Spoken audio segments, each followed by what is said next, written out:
خوش ہو جائیں بھائی، میرے بچے کا تو آج اسکول کا آخری دن ہے نا. اس کے بعد جو منڈے سے جو ہمارا حشر ہونے والا ہے نا، وہ کوئی سوچ بھی نہیں سکتا بھائی کیا ہوگا. کوئی پلاننگ کی ہوئی ہے بچوں کے لیے کیا کرانا ہے اب انہیں؟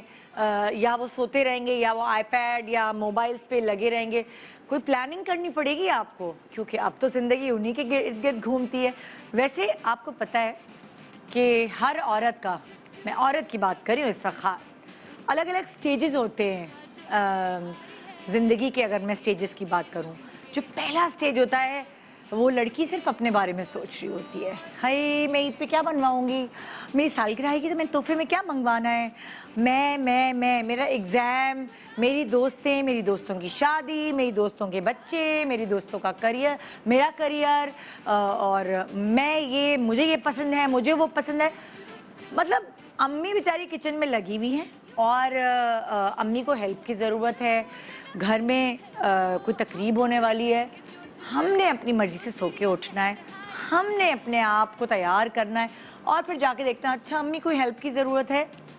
یہ زندگی کا پہلا سٹیج جس میں آپ صرف اپنے بارے میں سوچ رہے ہوتے ہیں اور آپ کو دنیا کی کوئی ٹینشن نہیں ہوتی، کیونکہ وہ ساری ٹینشنز آپ کی امی نے اٹھائی ہوتی. پھر آ جاتے ہیں ہم سیکنڈ سٹیج کی طرف، جہاں آہستہ آہستہ آپ کا رشتہ طے ہوتا ہے، پھر منگنی ہوتی ہے، پھر شادی ہوتی ہے.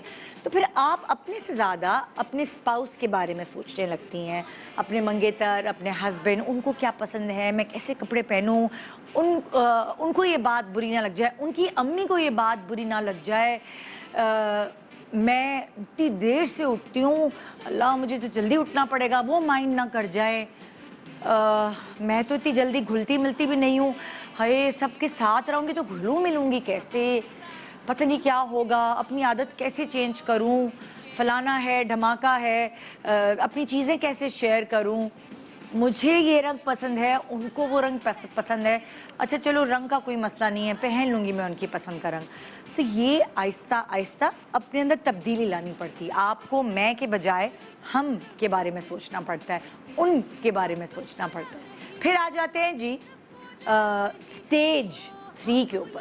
سٹیج 3 جب آپ ماں بنتی ہیں، اور جب آپ ماں بنتی ہے نا، آپ کو پتہ ہے کہ آپ کو اپنے آپ کو تبدیل کرنا ہوگا اور آپ مینٹلی، آپ ذہنی طور پر تیار ہے کہ ہاں میں اپنے آپ کو بدلوں گی، اور آپ خود بدلنا چاہتی بھی ہیں، کیونکہ آپ نہ اپنے بارے میں، نہ میاں کے، نہ کسی دنیا میں کسی اور چیز کے بارے میں سوچتی ہیں.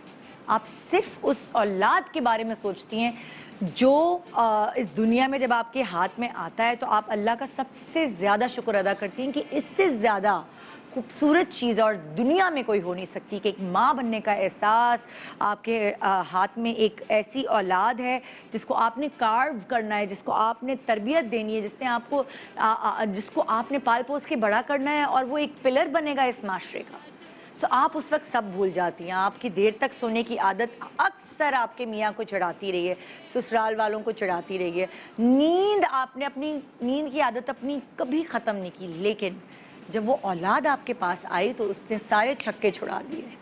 پھر تو جیسے نیند مہمان سی بن گئی، اور اب آپ کو نیند کا کوئی پتہ نہیں، کیونکہ جب وہ جگاتی ہے یا جگاتا ہے، جب وہ سونے دیتی ہے تو آپ سوتی ہیں. سو رات کو کسی بھی پہر اوے اوے کر کے رونے والا بچہ آپ کے ایسے ہو جاتا ہے، جو ایک وہ کہتے ہیں نا کہ گھوڑے گدھے بیچ کے سونے والی جو ہے، وہ بھی سب بھول جاتی ہے اس اولاد کے آگے.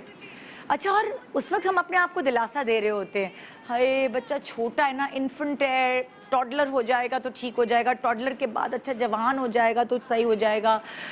لیکن میں آپ کو ایک بات بتا دوں، ماں کی پریشانی، ماں کی توجہ، ماں کی دل میں وہ نہیں ہال اٹھ رہے ہوتے اولاد کے لیے، وہ تب تک رہتے ہیں جب تک ماں قبر تک نہیں پہنچ جاتی. اس کی ریزن یہ ہے، چاہے بچہ انفنٹ ہو، چاہے وہ اور بڑا ہو جائے، ٹین ایج میں چلا جائے، اس کی پرابلمس چینج ہوتی رہتی ہیں، اس کی پرابلمس تبدیل ہوتی رہتی ہیں.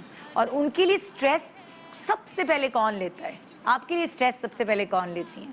جی، چاہے آپ اپنی شادی سے خوش نہیں ہیں، چاہے آپ اچھی گھریلو زندگی نہیں گزاری، سب سے زیادہ آپ کی ماں پریشان ہوگی. فائنینشلی اسٹیبل نہیں ہیں آپ، امی